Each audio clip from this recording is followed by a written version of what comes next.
2nd Esdras, chapter 7, verse 132 through chapter 8, verse 63. I answered and said, I know, O Lord, that the Most High is now called merciful, because he has mercy on those who have not yet come into the world, and gracious, because he is gracious to those who turn in repentance to his law, and patient, because he shows patience toward those who have sinned, since they are his own creatures, and bountiful, because he would rather give than take away, and abundant in compassion, because he makes his compassions abound more and more to those now living, and to those who are gone, and to those yet to come. For if he did not make them abound, the world with those who inhabit it would not have life. And he is called the giver, because if he did not give out of his goodness, so that those who have committed iniquities might be relieved of them, not 1/10,000th of humankind could have life. And the judge, because if he did not pardon those who were created by his word and blot out the multitude of their sins, there would probably be left only very few of the innumerable multitude. He answered me and said, The Most High made this world for the sake of many, but the world to come for the sake of only a few. But I tell you a parable, Ezra. Just as when you ask the earth, it will tell you that it provides a large amount of clay from which earthenware is made, but only a little dust from which gold comes, so is the course of the present world. Many have been created, but only a few shall be saved. I answered and said, Then drink your fill of understanding, O my soul, and drink wisdom, O my heart. For not of your own will did you come into the world, and against your will you depart. For you have been given only a short time to live. O Lord above us, grant to your servant that we may pray before you, and give us a seed for our heart and cultivation of our understanding, so that fruit may be produced, by which every mortal who bears the likeness of a human may be able to live. For you alone exist, and we are a work of your hands, as you have declared. And because you give life to the body that is now fashioned in the womb and furnish it with members, what you have created is preserved amid fire and water, and for 9 months the womb endures your creature that has been created in it. But that which keeps and that which is kept shall both be kept by your keeping. And when the womb gives up again what has been created in it, you have commanded that from the members themselves, that is, from the breasts, milk, the fruit of the breasts, should be supplied, so that what has been fashioned may be nourished for a time, and afterward you will still guide it in your mercy. You have nurtured it in your righteousness, and instructed it in your law, and reproved it in your wisdom. You put it to death as your creation, and make it live as your work. If then you will suddenly and quickly destroy what with so great labor was fashioned by your command, to what purpose was it made? And now I will speak out.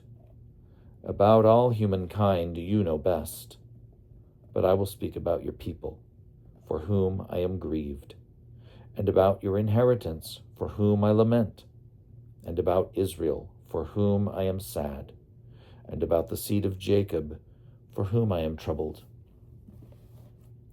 Therefore I will pray before you for myself and for them, for I see the failings of us who inhabit the earth, and now also I have heard of the swiftness of the judgment that is to come.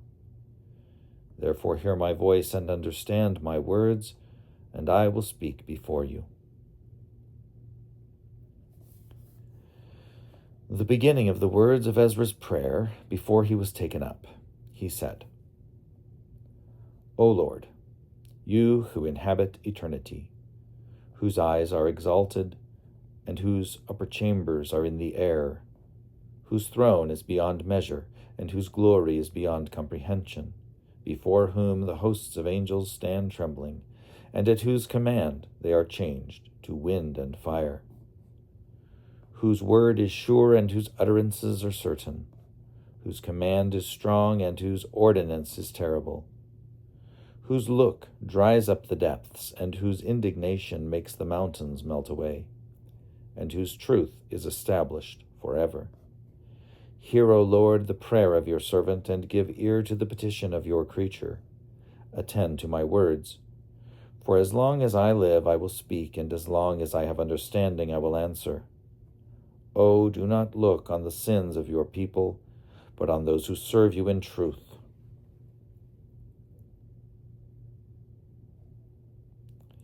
Do not take note of the endeavors of those who act wickedly, but of the endeavors of those who have kept your covenants amid afflictions.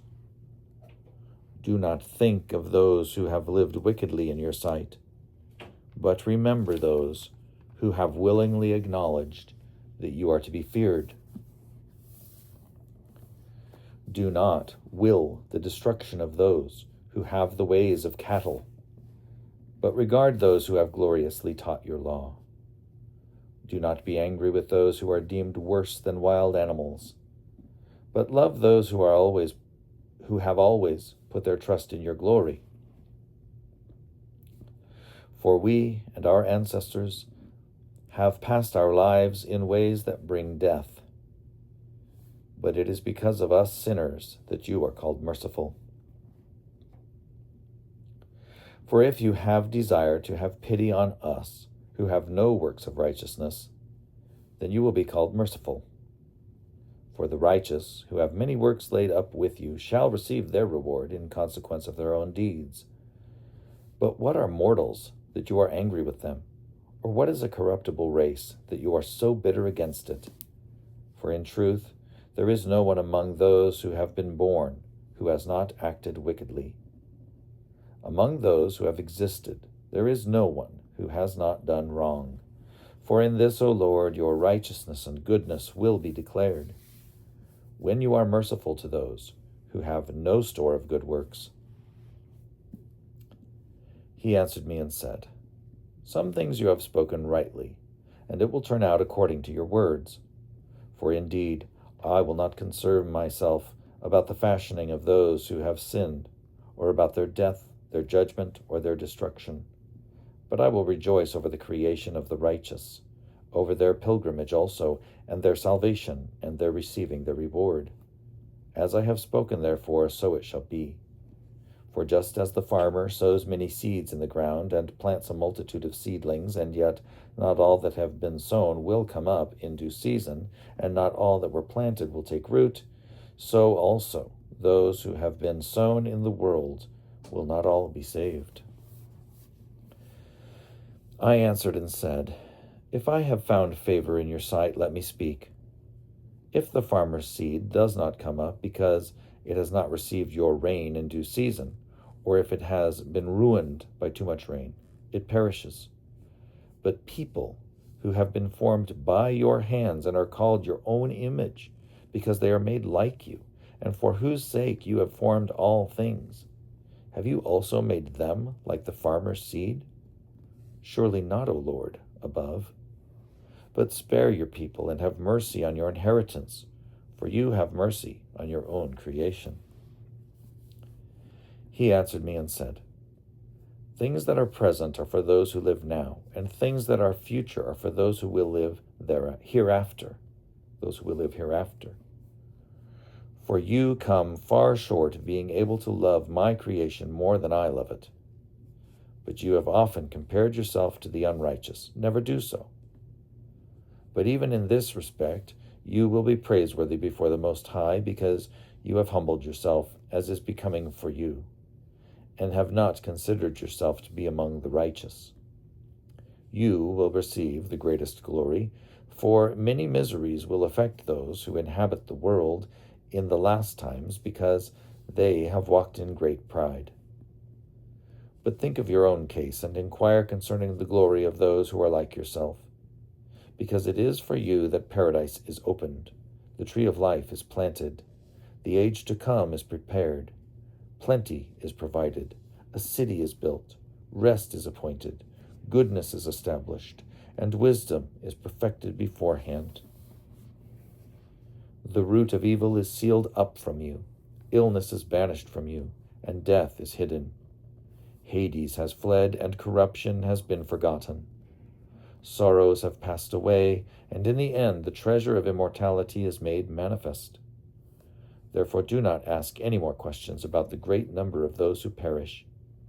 For when they had opportunity to choose, they despised the Most High and were contemptuous of his law and abandoned his ways. Moreover, they have even trampled on his righteous ones, and said in their hearts that there is no God, though they knew well that they must die. For just as the things that I have predicted await you, so the thirst and torment that are prepared await them. For the Most High did not intend that anyone should be destroyed, but those who were created have made themselves defiled. But those who were created have themselves defiled the name of him who made them, and have been ungrateful to him who prepared life for them now. Therefore my judgment is now drawing near. I have not shown this to all people, but only to you and a few like you. Then I answered and said, O Lord, you have already shown me a great number of the signs that you will do in the last times, but you have not shown me when you will do them.